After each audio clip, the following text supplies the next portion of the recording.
Te va a parecer extraño el título de este mensaje. Se llama Un rey en retiro.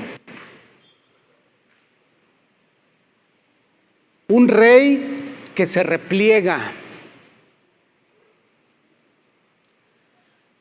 Hasta ahora, estudiando y exponiendo el Evangelio de Mateo, hemos aprendido que el reino fue divulgado ampliamente en Canaán.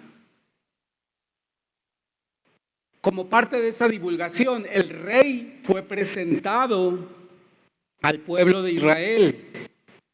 Los seguidores de ese reino fueron convocados, fueron llamados por el rey. Después el rey demostró su poder y autenticidad ante sus discípulos, ante la nación de Israel y ante el mundo. Indudablemente demostró que él era el rey, el Mesías, y demostró su poder absoluto sobre la creación, sobre la enfermedad, sobre el enemigo. También vimos que el rey fue rechazado principalmente por la mayoría de su nación, de los de su nación.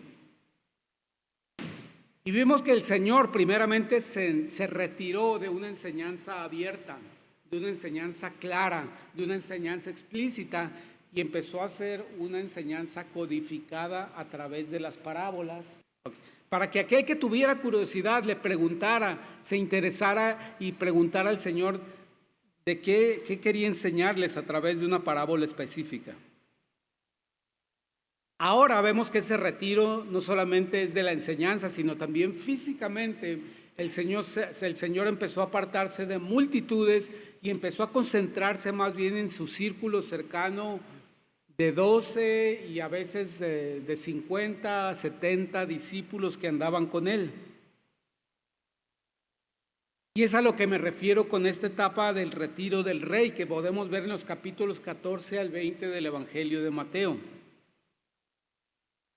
Vemos a Jesús preparando a sus discípulos para la crisis que se avecina en Jerusalén. Esto es muy importante, esta etapa. No es que Jesús tuviera miedo, no es que Jesús estuviera reconsiderando su vida pública, no, sino que era importante pasar un tiempo con sus discípulos y prepararlos para la crisis que se avecinaba en Jerusalén. Esta es la frase que quiero que resuene en tu vida, que el Señor quiere prepararte para la crisis que se avecina en tu vida. No estoy profetizando, hermanos. Una crisis va a venir a tu vida en un mes, en 10 meses, en 5 años o en 12 años. ¿Estarás preparado para esa crisis? ¿Pasarás esta etapa de tiempo con el Señor, con Jesucristo, tú personalmente, para que te prepare para la crisis que se avecina a tu Jerusalén? Tengamos en cuenta que en este momento ya habían pasado 2 años en que Jesús estaba con los discípulos. Pero los discípulos seguían pensando que el reino de Jesucristo era un reino terrenal, era un reino de reconquista del territorio, era un reino de reconquista de la hegemonía de la nación de Israel. Por eso cuando Él les hablaba de la cruz, se quedaban perplejos y decían: ¿por qué está hablando del castigo de un criminal? Si Él viene como rey, si Él es el rey, si Él va a reconquistar y le va a quitar a los romanos el dominio de nuestra nación.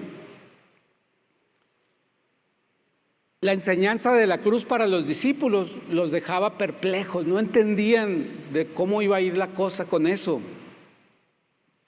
Cuando Jesús les hablaba de la cruz, simplemente decían: pues ¿por quién va a ser castigado en esa cruz? ¿O quién amerita o quién merece ese castigo por parte de los romanos? No entendían. Por eso Jesús tenía que pasar tiempo con ellos.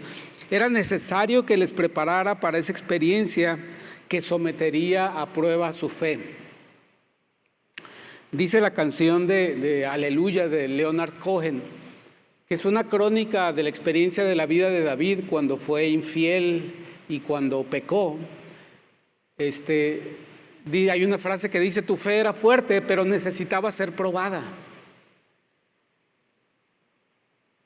Y esa crisis, hermanos, lo relevante de este pasaje es que la enfrentaremos nosotros, jóvenes, adultos, ancianos, enfrentaremos esa crisis. Y más nos vale estar asidos de la mano del Señor cuando venga ese momento, para que podamos experimentar su paz y su gozo en medio de esa crisis. Entonces, en este pasaje, hermanos, el rey en retiro, Jesucristo en retiro, aún nos concede cosas muy importantes, aún nos concede cosas valiosas. Yo creo que si apagamos estas lucecitas se va a ver mejor el contraste de la luz, por favor. Lo primero que el rey en retiro nos concede es la persecución. Y creo que el pastor Raúl nos estuvo hablando de esto en las últimas dos mensajes. Muy claramente, el creyente que decide ser un embajador del Señor va a experimentar oposición, va a experimentar resistencia y va a experimentar persecución. Es algo que el Señor nos concede, que los siervos de Cristo sufrirían y morirían por Él a partir de ese momento. Esa es la crisis de la que les estaba hablando a sus discípulos en ese momento, que sufrirían y morirían por causa de su fe. La segunda cosa que el Señor garantiza en este pasaje es provisión. Que no importa la necesidad que hubiera en medio de la persecución, el Señor iba a proveer lo necesario para continuar, para darle continuidad a su plan de salvación. Eso lo vemos en los versículos del 13 al 21. Vamos a ver que el Señor otorga provisión. En los primeros 12 veremos que el Señor garantiza persecución y oposición. Por último, otro acontecimiento que vemos en este capítulo, y que por cierto no solamente describen lo que pasaba en este momento, sino realmente están describiendo la edad en la que vivimos en este momento. Estas tres cosas siguen aplicando a la edad que vivimos nosotros, porque Jesucristo sigue en retiro. No se manifiesta directamente a la humanidad. La tercera es que Cristo cuidará a sus siervos, orará por ellos y los rescatará de ser necesario y de acuerdo con sus planes. Estos son los tres acontecimientos de este capítulo que el Señor garantiza, Jesús garantiza, aunque Él se encuentre en retiro. Entonces paso al versículo 1 del capítulo 14 de Mateo. Si lo buscan por favor en sus Biblias o si quieren verlo en la pantalla. En aquel tiempo Herodes tetrarca oyó la fama de Jesús y dijo a sus criados: este es Juan el Bautista, ha resucitado de los muertos y por eso actúan en él estos poderes. Porque Herodes había prendido a Juan y le había encadenado y metido en la cárcel por causa de Herodías, mujer de Felipe su hermano. Porque Juan le decía: no te es lícito tenerla. Herodes quería matarle, pero temía al pueblo, porque tenían a Juan por profeta. Pero cuando se celebraba el cumpleaños de Herodes, la hija de Herodías danzó en medio y agradó a Herodes, por lo cual éste le prometió con juramento darle todo lo que pidiese. Ella, instruida primero por su madre, dijo: dame aquí en un plato la cabeza de Juan el Bautista. Entonces el rey se entristeció, pero a causa del juramento y de los que estaban con él en la mesa, mandó que se la diesen. Y ordenó decapitar a Juan en la cárcel, y fue traída su cabeza en un plato y dada a la muchacha. Y ella la presentó a su madre. Entonces llegaron sus discípulos y tomaron el cuerpo y lo enterraron, y fueron y dieron las nuevas a Jesús. La persecución ya se había dado unas semanas atrás y había tomado la forma de la tortura y muerte de Juan el Bautista. Juan el Bautista era el precursor de muchas cosas y también es un precursor del sufrimiento y de la oposición que vamos a recibir del mundo. Juan había estado ya en prisión varios meses, lo vemos en el capítulo 4. Indudablemente describe que estuvo encadenado, debió haber sido una experiencia terrible. estar bajo la presión de que una parte de la familia, el mismo Herodes, quería matarlo, pero por quedar bien con el pueblo no lo hacía, pero lo tenía en sufrimiento. Esto ilustra muy bien por qué Jesús también se retiró, porque la actitud de los hombres estaba exacerbando hacia aquellos que anunciaban el reino de los cielos. Y demostraba que al rechazar a un mensajero se estaba rechazando al rey. Se cumple con Juan el Bautista y se cumple hoy en día. Cuando tú eres rechazado, no te preocupes, están rechazando el evangelio del Señor Jesucristo, no te están rechazando a ti. No lo tomes personal, es personal con Cristo esta situación. Y esta muerte de Juan es una predicción de la muerte de Cristo mismo, una manera de confirmar que él también seguiría ese camino del sacrificio. Ahora, este hombre Herodes era más bien como un apellido, no era el primer nombre de él, era un nombre familiar, como de una dinastía. Y nos confunde un poco porque vemos que se mencionan a 4 Herodes diferentes en el Nuevo Testamento. El primero fue Herodes el Grande. Es el que tuvo temor de que naciera el rey de Israel y mandó matar a los bebés. Este fue Herodes el Grande. Este que estamos viendo aquí es Herodes Antipas. Es uno de los hijos menores de Herodes el Grande. Herodes Antipas no era meramente un rey, sino un gobernador de una provincia. Generalmente los reinos los dividían en 4 provincias y al que gobernaba cada provincia le llamaban tetrarca. Tetra de 4, como Tetrapac, que tiene 4 lados. Y él fue el que mandó matar a Juan el Bautista y también fue aquel a quien llevaron a Jesús a presentarlo como delincuente y Jesús guardó silencio delante de él. También vemos en el Nuevo Testamento a Herodes Agripa II.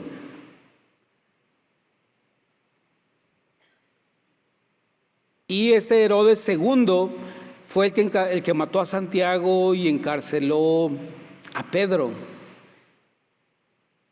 Era nieto de Herodes el Grande. Y entonces también tenemos un cuarto que fue el bisnieto de Herodes el Grande, Herodes Agripa II, que fue el que ante quien Pablo fue juzgado. Entonces tenemos esta figura de 4 generaciones, este gobernante que representa, la palabra lo presenta como, se refiere como el Dios de este mundo. Cuando hablan de la maldad que había en los gobernantes, la palabra dice el Dios de este mundo y lo asocia con la obra del enemigo. Y esto sigue constante. No importa que ya se extinguió esa dinastía de los Herodes. Sigue habiendo esta figura de alguien que se opone a Cristo, que se opone a la divulgación de su evangelio. Pero finalmente con esta muerte de Juan el Bautista, esta persecución hacia su persona, se cumple esto que decía él: es necesario que yo mengüe para que Jesucristo crezca. Y cumple este ciclo de cumplir mi función en la obra de Dios, cumplir mi servicio en la obra de Dios y también permitir que el Señor dé continuidad con otra generación, con otras personas. El mundo, hermanos, no es amigo del cristianismo. El mundo no es amigo del cristiano. El mundo no es amigo de Cristo. Rechaza al rey y también rechazará a sus mensajeros. Si continuamos, veremos la segunda cosa que nos concede el Señor a través de este pasaje que le concedió a sus discípulos. Continúo con el versículo 13 de este mismo capítulo. Dice: oyéndolo Jesús se apartó de allí en una barca a un lugar desierto y apartado, y cuando la gente lo oyó, le siguió a pie desde las ciudades. Y saliendo Jesús vio una gran multitud y tuvo compasión de ellos y sanó a los que de ellos estaban enfermos. Cuando anochecía se acercaron a él sus discípulos diciendo: el lugar es desierto y la hora ya pasada. despide a la multitud para que se vayan por las aldeas y compren de comer. Jesús les dijo: no tienen necesidad de irse, dadles vosotros de comer. Y ellos dijeron: no tenemos aquí sino 5 panes y 2 peces. Él les dijo: traédmelos acá. Entonces mandó a la gente recostarse sobre la hierba, y tomando los 5 panes y los 2 peces, y levantando los ojos al cielo, bendijo y partió, y dio los panes a los discípulos, y los discípulos a la multitud. Y comieron todos, y se saciaron, y recogieron lo que sobró de los pedazos, 12 cestas llenas. Y los que comieron fueron como 5,000 hombres, sin contar las mujeres y los niños. El Señor nos garantiza, aunque Él esté en retiro, aunque Él ya no esté públicamente, sino esté solamente con sus allegados, nos garantiza provisión de lo que necesitamos. Esto leímos en los versículos del 13 al 21. Ahora que Jesús se apartaba debido al informe que recibió de la muerte de Juan, a que sabía que había crecido su antagonismo con Herodes, que había pero principalmente porque había una necesidad de pasar tiempo y enseñarles a sus discípulos a entender que se iban a quedar solos y que tenían que depender de Dios y esperar por un tiempo la llegada del Espíritu Santo, y después depender del Espíritu Santo para seguir la obra de anunciar el reino de los cielos. Pero igual también era necesario que los discípulos descansaran, porque recuerden que desde Mateo, desde antes vemos que los envió a predicar a las aldeas, y esto duró varias semanas y fue extenuante para ellos. También necesitaban este tiempo para descansar. Pero en ese momento llegan las multitudes otra vez. Y el Señor no se esconde, el Señor no se va, el Señor, su corazón es compasivo y siente compasión por ellos y los alimentan. Y el Señor, a través de esta alimentación de esta multitud, predica un sermón en acción acerca de la compasión y acerca de que Él es un Dios proveedor. Nos dice que Él es el pan de vida que alimenta al hambriento. Nos dice que Él es aquel que sacia la necesidad del que está en un desierto, del que está enfermo, del que está necesitado. Y nos dice que es un privilegio y responsabilidad de nosotros, sus siervos, dar este pan de vida a las multitudes. Vean esa secuencia. El Señor lo bendijo, lo partió, se lo dio a los discípulos, y los discípulos se lo dieron a la multitud. El Señor estableció un patrón que sigue hoy en día replicándose y repitiéndose. Nuestros hermanos Hernández, yo no sé si ya llegaron, estaban en Manila, creo, todavía ayer. Tienen muchas dificultades con los vuelos ahorita en esa región de Asia, pero ellos van a distribuir pan de vida a Papúa Nueva Guinea. Y cada misionero, cada persona que está predicándole a otros, como mi hermano Sergio, que los sábados va a predicar a los parques, a las plazas, va repartiendo pan de vida. Y es un privilegio y una responsabilidad para nosotros. No debemos verlo como una obligación, porque el Señor no nos impone esa obligación, nos invita a este privilegio y a ser responsables con esta parte que Él nos quiere invitar a trabajar. Los siervos recibieron el pan personalmente de Cristo y luego se los pasaron a otros. No se quedaron con Él. Se hubiera hecho duro, se hubiera hecho mohoso si se hubieran quedado con Él. Lo comunicaron, lo compartieron, lo repartieron. 3 lecciones muy claras de este milagro. Cristo puede tomar nuestro poco y convertirlo en mucho. Cristo puede tomar mi pequeño intelecto y utilizarlo para grandes cosas de sabiduría. Cristo puede tomar mis pequeñas habilidades y usarlas como Él le place para lograr grandes cosas. En segundo lugar, lo que Él bendice, lo rompe, lo fragmenta. Qué curioso que pudieron haber pasado panes completos. Órale, la familia, el pan. No, imagínense cuántos panes partió el Señor para distribuirle a los discípulos y después ellos a las multitudes. Era necesario que Él lo partiera porque lo que Él bendice, lo parte. Es decir, ejerce un proceso de preparación, no que te quiera castigar partiendo tu vida, partiendo tu corazón, pasándote por el horno de fuego. No, es porque es su proceso necesario para fortalecerse y para que en tu debilidad se manifieste su fortaleza.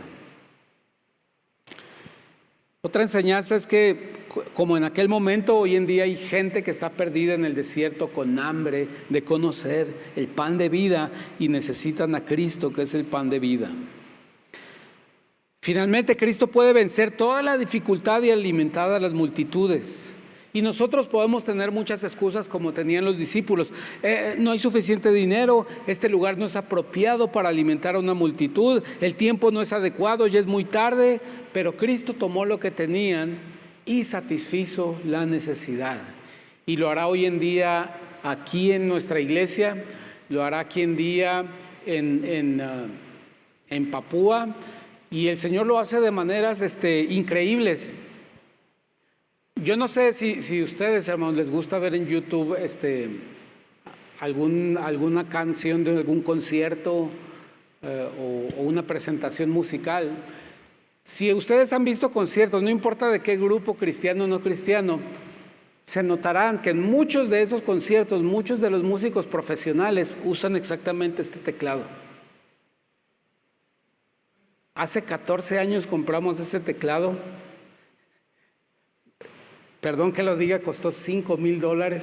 El Señor, nosotros necesitábamos uno quizá de $300, $400. El Señor nos quiso dar un teclado de $5,000 que usan todos los grupos profesionales. Y funciona a la maravilla. No lo necesitaban, pero el Señor puede proveer magnánimamente lo que necesitamos y lo que Él necesita para lograr sus objetivos. Sí, satisface la necesidad, pero a veces sobra. Llenaron 12 cestas, entonces este teclado son como esas cestas que sobraron. Y ha dado muy buen servicio, gracias a Dios. En tercer lugar, Dios nos da protección, hermanos. Dios ofrece protección en medio de esta época, en medio de esta edad de la iglesia. Versículo 22. Una disculpa, hermanos, generalmente este pasaje que estoy leyendo, estos 33 versículos, son 3 sermones por separado, porque los temas son muy importantes. Pero lo que quiero es que hilando estos tres acontecimientos, entendamos que el Señor, el Rey, se retira de una manera en la que quiere convivir con sus discípulos y asegurándose que cumple el plan en el tiempo correcto. Entonces continuamos con el versículo 22. Enseguida Jesús hizo a sus discípulos entrar en la barca e ir delante de él a la otra ribera. Entre tanto él despedía a la multitud. Despedida la multitud, subió al monte a orar aparte. Y cuando llegó la noche, estaba allí solo. Y ya la barca estaba en medio del mar, azotada por las olas, porque el viento era contrario. Mas a la 4ª vigilia de la noche, Jesús vino a ellos andando sobre el mar. Y los discípulos, viéndole andar sobre el mar, se turbaron diciendo: ¡un fantasma! Y dieron voces de miedo. Pero enseguida Jesús les habló diciendo: tened ánimo, yo soy, no temáis. Realmente estos son 2 eventos, que el Señor llega caminando por el mar en medio de la tempestad. Y hay otro evento después, a partir del versículo 28. Entonces le respondió Pedro y dijo: Señor, si eres tú, manda que yo vaya a ti sobre las aguas. Y él dijo: ven. Y descendiendo Pedro de la barca, andaba sobre las aguas para ir a Jesús. Pero al ver el fuerte viento tuvo miedo y, comenzando a hundirse, dio voces diciendo: Señor, sálvame. Al momento Jesús extendió la mano, asió de él y le dijo: hombre de poca fe, ¿por qué dudaste? Y cuando ellos subieron a la barca, se calmó el viento. Entonces los que estaban en la barca vinieron y le adoraron, diciendo: verdaderamente eres el Hijo de Dios. Versículo 34, y terminando la travesía vinieron a tierra de Genesaret. Cuarto evento. Cuando le conocieron, los hombres de aquel lugar enviaron noticia por toda aquella tierra alrededor y trajeron a él todos los enfermos y le rogaron que les dejase tocar solamente el borde de su manto, y todos los que lo tocaron quedaron sanos. El Señor, en medio no solamente de la persecución, sino también de la tempestad y la crisis, otorga protección.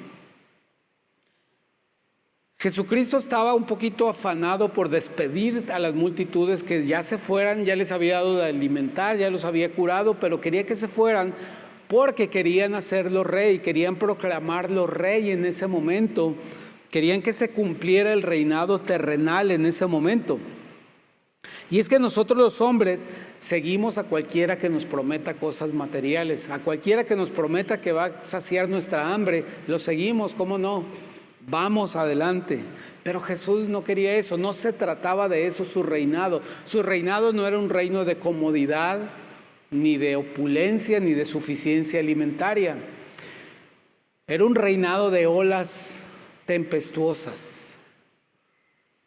Y note cómo se hila esto, porque el Señor no calmó la tempestad cuando se acercó al barco, sino que debió haber sido un espectáculo extraño, algo así como si Jesús anduviera en una tabla de surf, porque estaban las olas y el viento fuerte y Jesús caminaba encima de ellas. Y igualmente llamó a Pedro para que llegara a la tempestad.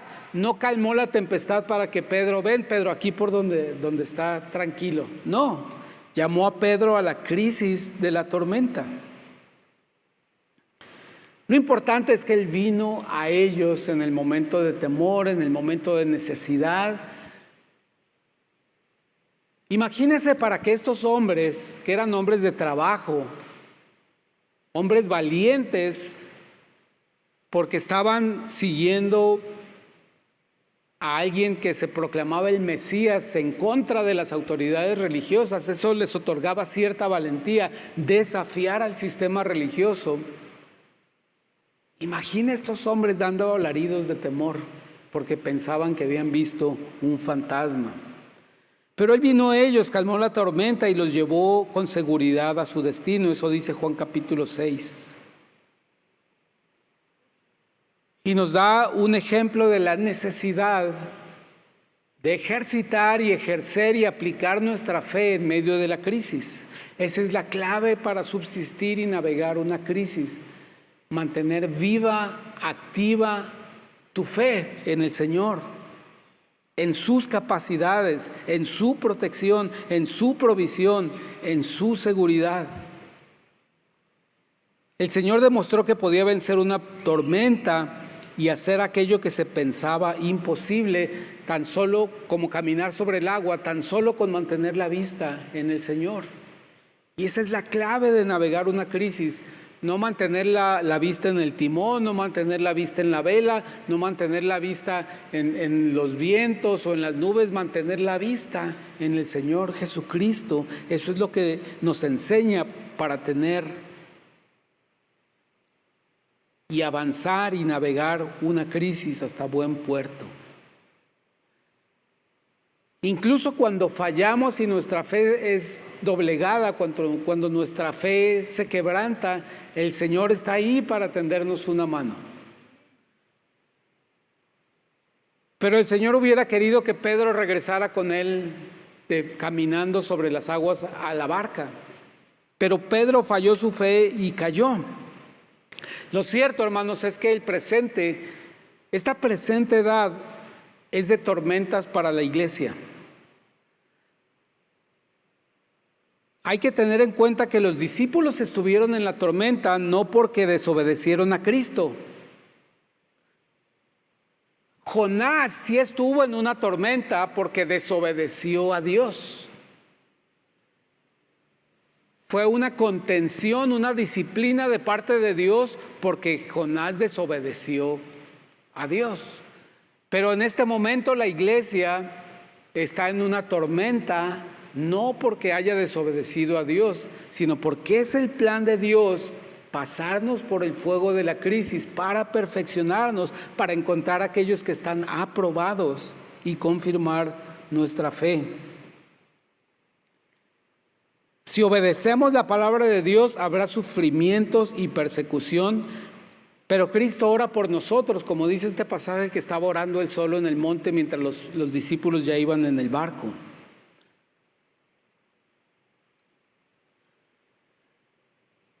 Este capítulo entero, hermanos, muestra el curso de esta edad presente. Están pasando estas mismas cosas. El rey se retira y hay persecución contra sus siervos. Pero ustedes me pueden decir, hermano, no veo así una persecución abierta, descarada, legislada contra los cristianos. Lo cierto es que sí existe, pero como que no nos damos cuenta. Y existe con unas variantes muy peligrosas. Por ejemplo, una de las formas en las que la iglesia está pasando por una tormenta es la indiferencia del mundo. Quizá el mundo no me saca para apedrearme afuera o golpearme, pero simplemente nos ignoran y dicen la iglesia no es indispensable, que cierre durante la pandemia. La indiferencia también es una forma de oposición y de resistencia.